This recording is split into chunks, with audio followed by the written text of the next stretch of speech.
भेड़ाघाट थाना अंतर्गत ग्राम तेवर निवासी गीता प्रसाद पटेल के घर उस वक्त अफरा तफरी मच गई जब रात्रि 12 बजे एक चमकदार काला नाग घर के रसोई कक्ष में प्रवेश कर गया और उसकी रगड़ से एक प्लास्टिक का डब्बा गिर गया, जिसकी आवाज नागराज को नागवार गुजरी। और गुस्से में नागराज ने जो फुफकारना शुरू किया तो उसी कक्ष में सो रहे गीता प्रसाद और उनके परिजनों की नींद हराम हो गई। किसी तरह रात गुजारने के बाद सुबह 7 बजे घर के सदस्य दीपक पटेल ने सर्प विशेषज्ञ गजेंद्र दुबे को सूचना दी, जिन्होंने मौके पर पहुंचकर रेस्क्यू करते हुए सांप को पकड़कर वन क्षेत्र बरगी में छोड़ दिया। दुबे के अनुसार पकड़ा गया सांप कोबरा प्रजाति का नाग है और खेतों में सिंचाई का काम चल रहा है, जिसकी ठंडक से व्याकुल होकर सर्प गीता प्रसाद पटेल के घर में जाकर छिप गया था। गनीमत है कि छेड़छाड़ न होने के कारण सर्प ने कोई नुकसान नहीं पहुंचाया।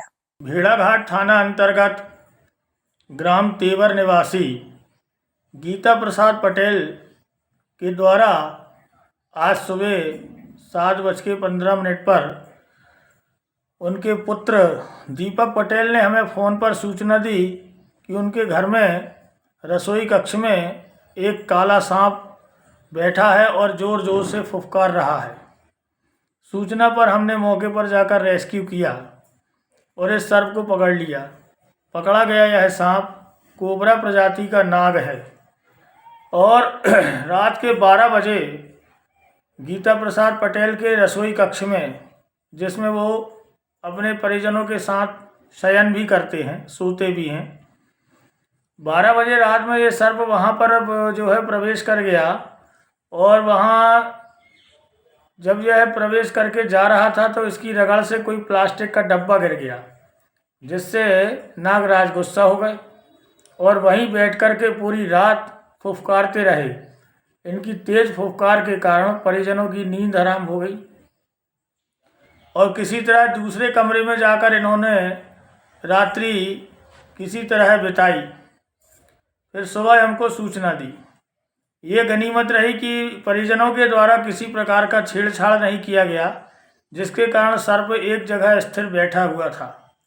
अभी तापमान में सर्पों के प्रति उपयुक्त तापमान नहीं है और खेतों में सिंचाई का काम चल रहा है, जिससे खेतों में ठंडक भी है।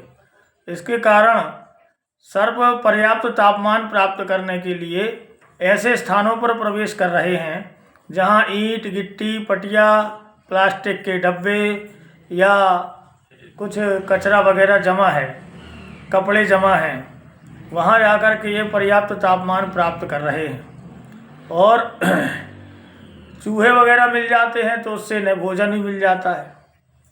फिलहाल अभी शिथिल अवस्था के कारण सर्प इतने सक्रिय भी नहीं हैं, तो ये गनीमत थी कि सर्प ने किसी प्रकार का नुकसान नहीं पहुंचाया। सर्प को पकड़कर उसका जो है प्राथमिक उपचार कर स्वस्थ पाए जाने पर उसके प्राकृतिक रहवास बरगी के जंगल में सुरक्षित छोड़ दिया है।